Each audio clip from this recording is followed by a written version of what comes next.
any strength that you think you see in me is him. It's God. I have to give him the credit. The more that I've tied myself to him, the more the more strength I feel. And so maybe the only credit I can take is maybe submitting myself to him and his will and his strengthening power and resource. It's him.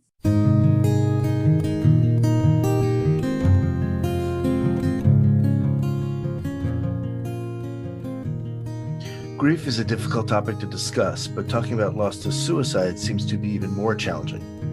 How does losing a child to suicide affect your life? How can a person's faith help them cope with the loss of a child to suicide? Welcome to Bereaved But Still Me, the podcast formerly known as Heart to Heart with Michael, a program for the bereaved community. Our purpose is to empower our community. Today's program, a Christian perspective on grief from suicide loss. Here with us to discuss this are our guests, Faye and Carter Mayberry. Faye and Carter are the parents of Candace, Jordan, Ashton, and Jacob. Ashton died from suicide at age 21 on January 28, 2014. Since then, they have started a blog, Ashton's Legacy, Grieving with God's Guidance, writing about what they have learned from their suicide loss and trusting God in their journey. The Mayberrys have tried to inform themselves on risk factors, preventions, post-vention, and supporting others who are suicide loss survivors, and to that end, they participate in a monthly suicide loss survivor support group. In addition to their 3 living children, they have 8 grandchildren. They are trying to learn and grow together in love for God and for one another. They are here today to share their son's situation with others, to promote understanding of suicide, and to provide support for others dealing with a loved one's death from suicide. Carter and Faye, thank you so much for joining us today. Thank you for having us. Thanks for having us. Let's start by talking about Ashton. Can you tell us about him as a young child and through his adolescence? Ashton was a pretty normal, happy child. He was a little quiet. He had a hard time expressing himself, even when he was young. When he got to puberty, he started getting even more quiet, and he just became our quiet boy. We just thought, some kids are more quiet than others, and that was him. He was, I think, almost universally well-liked by other kids and teachers. Second grade, one of the teachers commented that she would make some kind of adult level humor, not in a, negative way, but things that adults would understand, and he would be the only one that would chuckle. He also liked to play games, any kind of games. He was very good at them. Was he gregarious? Did he participate in sports with the other guys? I wouldn't call him outgoing, but he was. He liked to be with other people. When he was, I think, a junior and senior in high school, several of the friends would get together and they would eat at the different families' homes for lunch. Some reason the cafeteria lunch at school wasn't up to their standards, and so the parents would prepare a lunch for them, and they would take turns rotating, to the different homes and have lunch there. And watching him interact with the other kids seemed very normal, and they would joke and laugh, and he would tell some jokes and laugh at other people's jokes. So it seemed to be very normal from what I saw. They played sports together. His best season was football when he was a senior. They had a real cohesive team and were very successful. Let's talk a little bit about how your faith treats children through young adults. Different religions have different ceremonies that help children transition from childhood to adulthood. So what is that like for you? We are members of the Church of Jesus Christ of Latter-day Saints, and young men are ordained to the priesthood usually at age 12. And one of their responsibilities as a holder of the priesthood is to distribute the emblems of Jesus's Last Supper. That's something we call the sacrament to the members of the congregation. They have other duties that are given to them as they get older, but that's the first one they start out with. And when they turn 16, they usually start blessing the emblems of the sacrament that the younger boys will distribute to the members of the congregation. Sometime between age 18 and the early 20s, young men are encouraged to serve a full-time mission. And that's where they share the message of Jesus Christ with those who are interested in listening. Ashton served his mission in Fiji, and young women, just as a side note, also can serve at about the same age. Is it common to go that far away? Yeah. I served my mission as a young man in Venezuela. One of my brothers served in Norway. One of my sisters served in Japan. One of our sons served in Spokane, Washington. So not everybody serves that far away, but it is fairly common. There are about right now about 50,000 missionaries throughout the world, so serve all over the place. When did you first determine that Ashton was having some problems that were concerning, and how did you handle the knowledge that something somehow was not quite right? Well, the first time that we noticed that something wasn't right was when he was serving his mission. I thought that I knew how to spot depression. I've dealt with it in the past, and I thought I was good at spotting that, but his was different, and I did not notice it in him because he turned quiet. But we did find out on his mission president messaged us, and we actually talked to him about that he's not doing well. He was on his mission in Fiji, as my husband said, and that's when we actually found out that, yes, he did have depression. What are some of the symptoms that were recognized? The thing that really clued us in was one of the mission rules was to send a letter home every week via email. And so he was pretty good at that, but they would make an actual phone call on Mother's Day and Christmas Day. So he started his mission in January of 2012. We spoke to him on Mother's Day. He had just barely arrived in Fiji, seemed to be doing well, excited, nervous, and all of that normal stuff. The next time we spoke with him on the phone was Christmas of 2012. We could see that he was struggling, seemed like he was struggling emotionally. And Candace, his sister, started typing messages to him on the computer, how are you doing? Rather than, talking to him verbally. He had an easier time expressing himself with writing than he did verbally.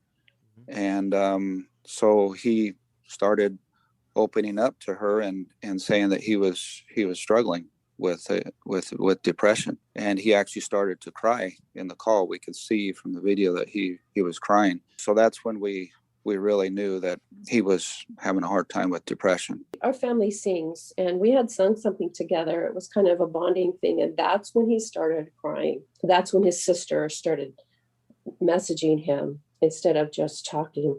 He had kind of a speech, I don't know if you'd call it impediment. He would stammer sometimes when he was speaking. It wasn't really a stutter, but he had a hard time kind of getting out what he wanted to say.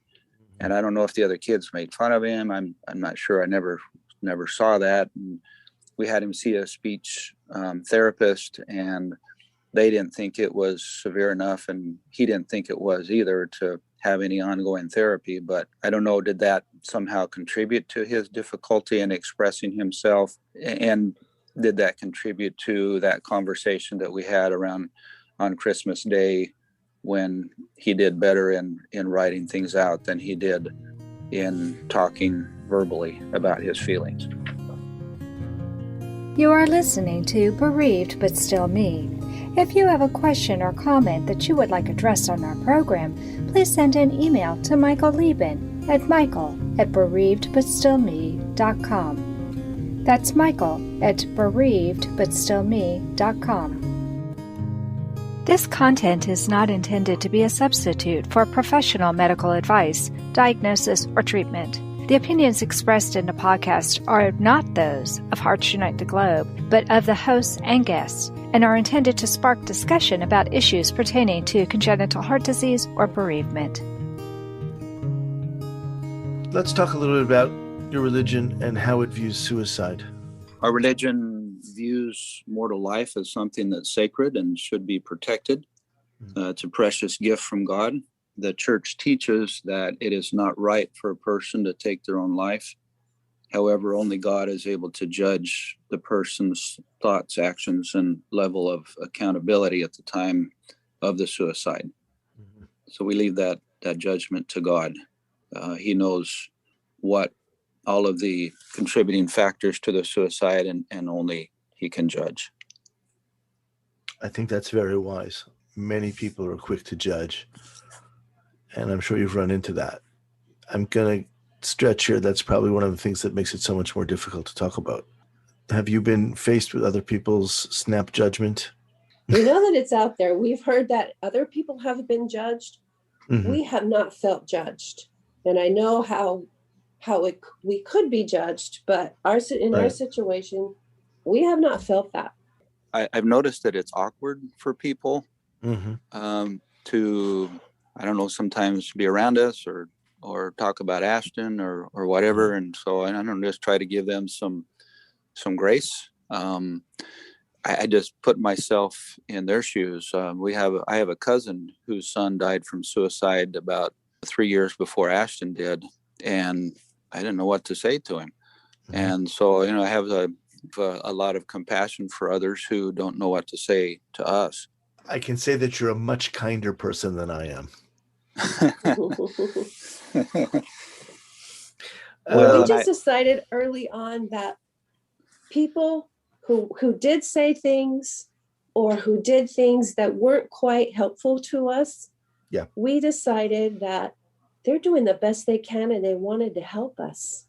And we know that they did not mean to say something awkward or to be judgmental, but they were doing something. And we just decided that's the best they can do, and they were trying to help us.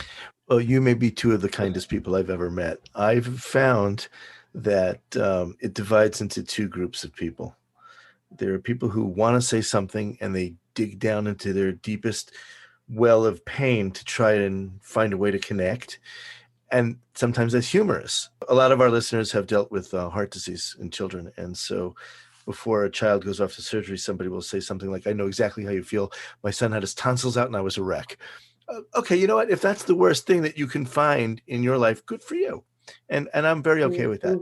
But then there are evil people who say the most horrible things like, did you smoke in college? You're right. I suppose I should be kinder. It's been a journey. I can't say I've been perfect at it, but I do feel like I'm kinder now than I was before Ashton's suicide. I'm trying to learn and grow from the experience. Mm-hmm. One of the things that really brought us a lot of comfort was we received just a ton of cards and letters from people. And one of them was from a couple that in our community that we really didn't even know. And it said, I'm sure he did the best he could.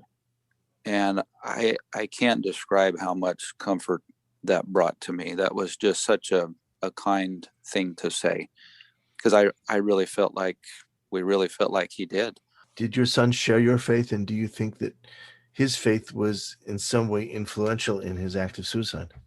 Yes, he did share our faith. Now, as far as whether his faith influenced his act of suicide, not that we know of, but my perspective is that his broken mind thought that he had disappointed God.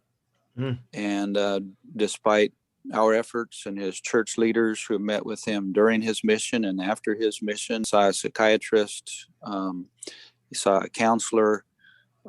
We all tried to convince him that he had not disappointed God, but he seemed to be fixed on that perception. So he was not only depressed, but we think he was delusional.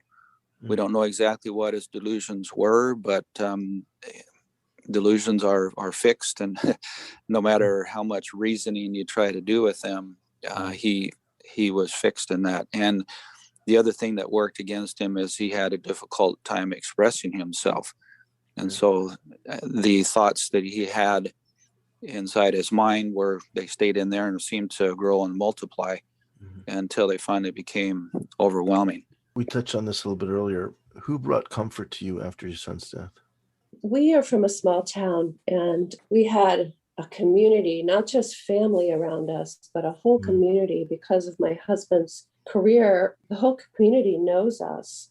So I just remember on the day that Ashton died, the sheriff's deputy that responded to the 911 call knew us. I knew her. And she got out of her vehicle. I was standing on the porch and she came and gave me the biggest hug. And I can still feel, the vest that they wear. That could not have happened in a big city where no one knows anyone. I really needed that at the time. We had people just pouring in. I think we had the greatest support that anyone could ever want. People even donated to a scholarship that was given out for 7 years at our high school, $1,000 each year. That was a big scholarship fund. It just finished this last year, and we're thinking about how to perpetuate that. The small town where we live is about 2,500 people. So everybody kind of knows everybody. I grew up there, and some of my ancestors settled that town, and so we've been there a long time.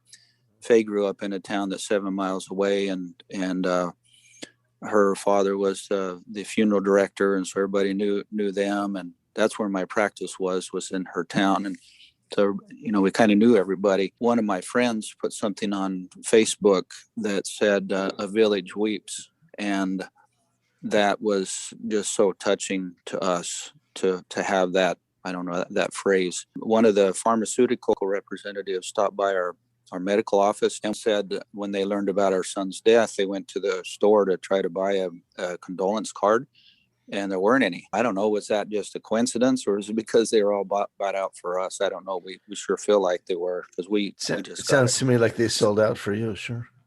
A ton of them. People brought meals. People came by for visits. Thinking of the visits, they seem to have been orchestrated by God, because about the time we could sense that one visit was winding down, someone else would come by. For some people, that might have been overwhelming. For us, it was just what we needed. And some people would ask, what can we do to help? And I think it was Faye that said this, came up with this, that if you feel like you should say or do or write something, do it. One of our religion's beliefs is in the Holy Ghost, the Holy Spirit, which guides us in what we should do. And we feel like the Holy Ghost was guiding people in what to say and do. We really felt like that was kind of God's hands and his voice working through our friends and neighbors. The reason I said that is because people would ask us, what do you need? How can I help you? And we had no idea what we needed. It was so early on. We were just trying to survive. And that's when we decided to tell them, just follow the promptings you get. If you feel like you should call us, do it. If you feel like you should bring something to us, if you feel like you should send a card, just do that. God would know what we needed, and he would help them to know what that particular person, how they could use their particular talents or gifts to serve us. And he really worked through them to bring miraculous healing and comfort. Our experiences are very similar. The Jewish community works exactly like that for a whole week. Your neighbors move in and take over the kitchen, and you don't cook. All you have to do is sit and receive guests. And it's really like that. A guest or a bunch of guests will come in, and you think they've planed out.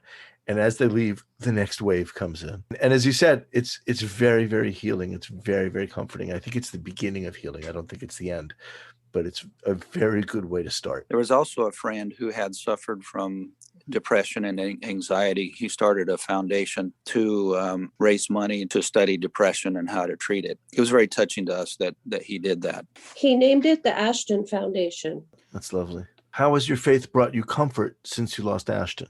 Faye and I, as part of our healing, decided to serve a mission. We went to Lima, Peru. We were there for 18 months. This was from April of 2017 to October of 18. We wanted to care for missionaries who were like Ashton. There were a lot of people who were trying to help Ashton when he was in Fiji, and he had a mental health advisor that he talked with. His mission president tried to help him. The other missionaries tried to help him. He had some very good companions, but we wanted to pay that forward. And so we decided to serve a mission in Lima. We also felt like we needed kind of a change of scenery to do something different, to kind of get away. That was another motivation. But we went to Lima and provided some of that, medical care, and even some, counseling missionaries who were struggling with depression as well. when that came up. I accompanied several missionaries home who were struggling from depression. One was psychotic. One had attempted suicide on his mission. And so I accompanied them home just for their safety.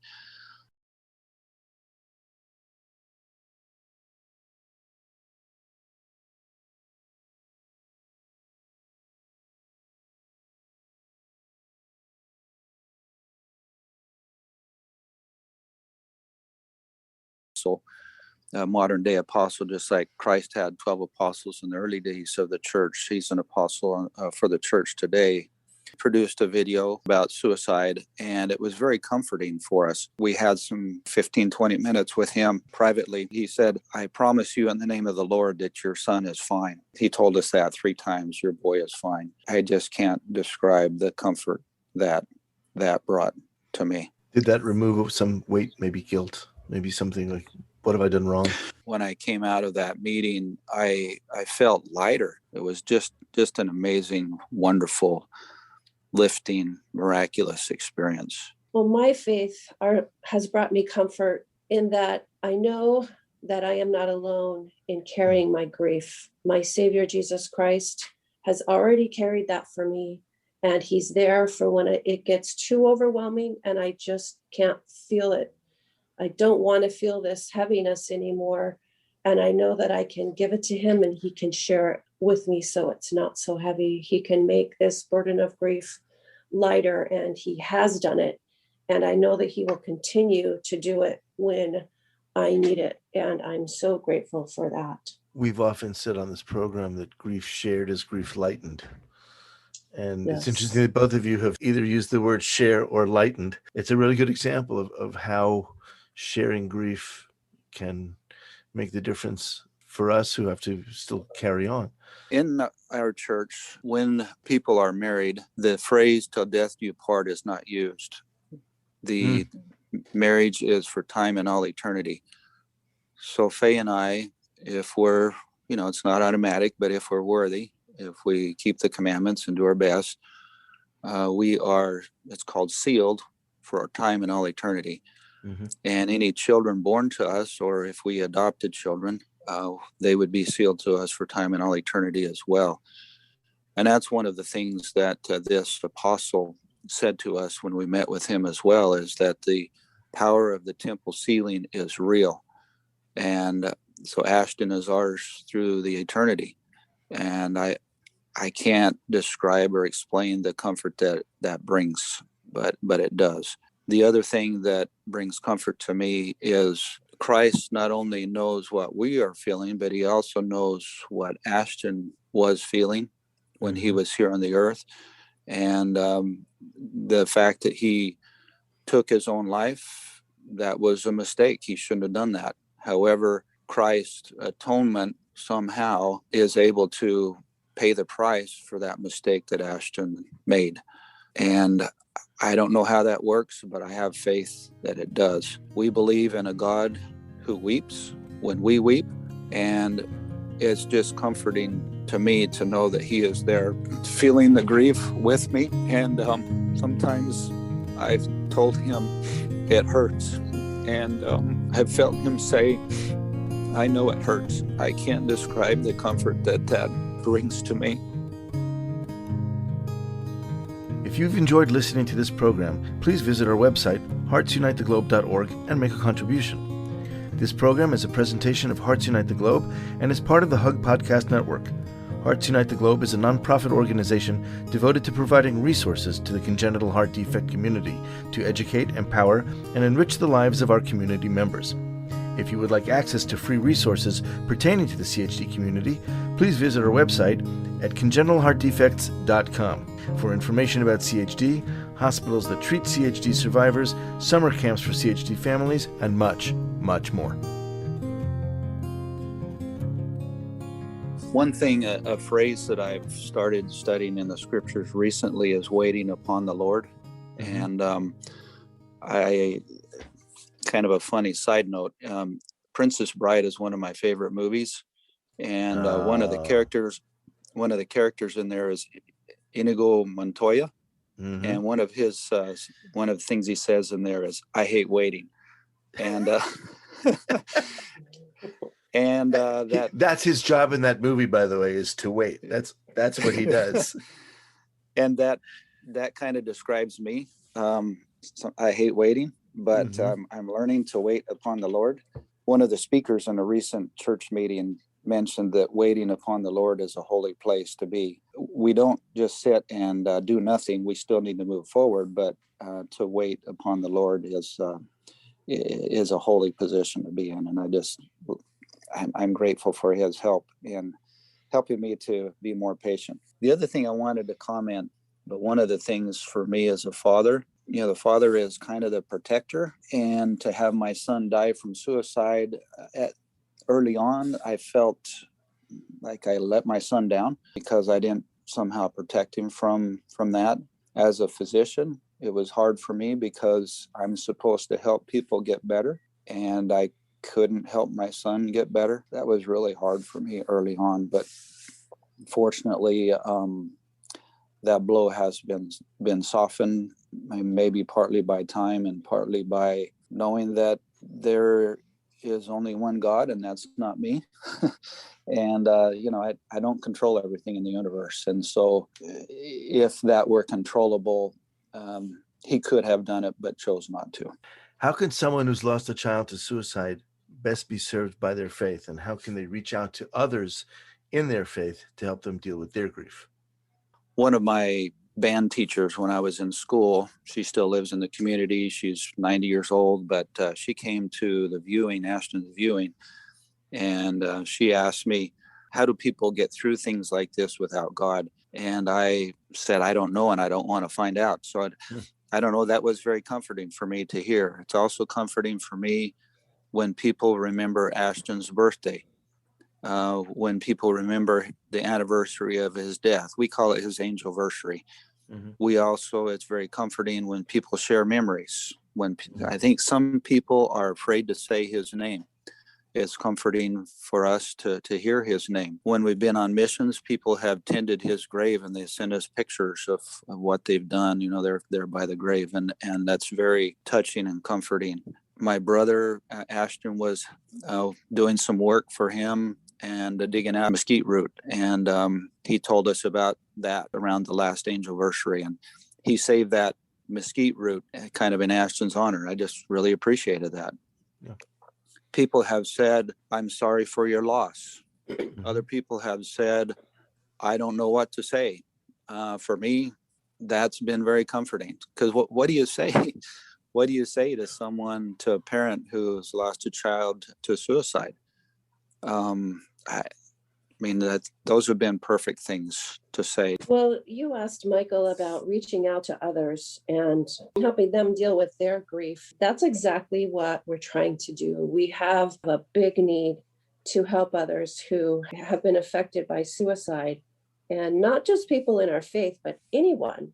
And we realize we know how we feel, but we realize that not everyone feels the same way and needs the same things to heal. So we try to sit, we listen, and we just try to be there for people who need us. We try to follow the promptings that we get on how to help people and what might meet their individual needs. And just reaching out and helping others gets us away from our grief. Helping others is really the way we have found to soften our grief, knowing that someone else can be helped by what we have experienced. As hard and as that has been, there's something good that can come from our situation. We've talked about that a lot also, that it's hard to say something good came from this, or it's hard to say that there's something positive about it. These are positives that we wish we didn't have to know. These are lessons that we wish we didn't have to learn. But we do know them, and we have learned them, and we can help. And while that doesn't equal the negative, it can ameliorate the pain. It can make us feel a little bit better about going ahead. We can bring our loved ones with us in this when we help other people. And I think you're right. All the things that you've said, all the things that people have done for you are things that, at least in the moment, they will keep Ashton's memory alive. And by so doing, they will keep him alive for them and for you and for the future. Well said. Let's close by talking about the blog and your plans for the future? We wrote a lot early on in our blog. We had a great need to write. It was just things were bottled up inside of us, and we wrote and we wrote and we wrote, probably maybe for 3 and 4 years. And we don't write as much about our grief now. The things that are on our blog now are more about our mission and what we're doing, but they all evolve around Ashton because we're here because of Ashton. Right. We are in New Zealand right now, serving a mission for our church. We feel like we can help other young missionaries who are in Ashton's situation. When we attended the meeting of the American Association of Suicidology, we learned about these peer support groups with other people who have lost a loved one to suicide. Somehow we missed that up until that point, until I went to that conference. And that was 4.5 years after his death, after Ashton's death. And so we found out about it. We met the people, this was in Denver, and the people from Tucson were there who led this group. And so we met them and we started going to that group. The first meeting was pretty tough. Almost didn't go, but glad we went. We felt a lot of support. People there really get it. I mean, there are different types of support groups, losing loved ones to different types of death. But it seems like losing a loved one to suicide is different. There are different factors, and so you need people who kind of know what you're going through. And Sure. So this support group was very supportive. We went from about June of 2019 until we left on this mission in December. We went every month, and then the pandemic was kind of a hidden blessing because they couldn't meet in person. And so they started going to Zoom meetings, and we were able to join them from New Zealand. Excellent. And so the same people, the same facilitators were there, and some of the same people that were there in the group have been there on this virtual group. And so we've continued to participate with them. We also, we learned from that meeting in Denver that it takes an average of, I think, 4 or 5 years for people who have lost a loved one to suicide to find out about these support groups. Really? And why does it take so long? Why is that? I don't know. I'm not sure. I think. Well, it took us that long. No, but you would think the first thing that, somebody from a hospital somewhere or somebody nearby or just a neighbor who's heard of it, you'd think somebody would jump out. That would be the first thing. Well, I would think so too. And I guess maybe that's kind of our crusade, is to shorten the time for as many people as we can. Good for you. Who are survivors of suicide loss, so that they know that these groups exist. We live about an hour from Tucson, so we've been driving up there once a month for these meetings. But the other thing that we'd like to do when we get back is to be kind of a first responder when there has been a suicide in our county. We'd like to go and just say, we're here. We know we've been in a similar situation ourselves because of our son. This is a support group that if you're interested and if you feel like it would be helpful, there'll be someone there that a familiar face. And so we want to help shorten that time, at least for as many people as we can, especially people who live physically close to us. The other thing that I'd like to do is be, as a physician, be involved in this American Association of Suicidology to see what else I can do to contribute to the field of research to help prevent, help those who are survivors and so forth. The title of the blog is Ashton's Legacy, Grieving with God's Guidance. And it's ashtonslegacy.com if you want the URL. We just hope that it reaches as many people as possible. I think your story is very compelling. I think that you have come through the other side of this stronger than when you went in. I think it's one of the things that when we lose children is that we find out how strong we really can be. And there's no question in my mind that you both have come through stronger, more focused. And I clearly can see that you're much, much kinder than a lot of people I know, certainly more than myself. I don't know if I made this up or if I read it somewhere, but any strength that you think you see in me, is him. It's God. I have to give him the credit. The more that I've tied myself to him, the more the more strength I feel. And so maybe the only credit I can take is maybe submitting myself to him and his will and his strengthening power and resource. It's him.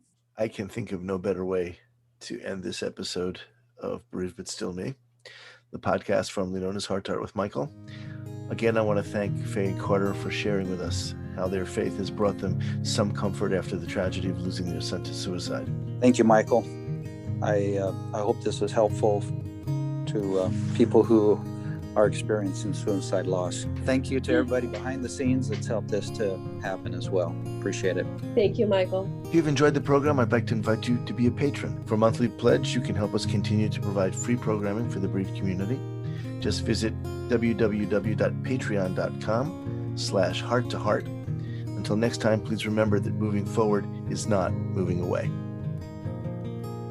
Thank you for joining us. We hope you have felt supported in your grief journey. Bereaved But Still Me is a monthly podcast, and a new episode is released on the first Thursday of each month. You can hear our podcast anywhere you normally listen to podcasts at any time. Join us again next month for a brand new episode of Bereaved But Still Me.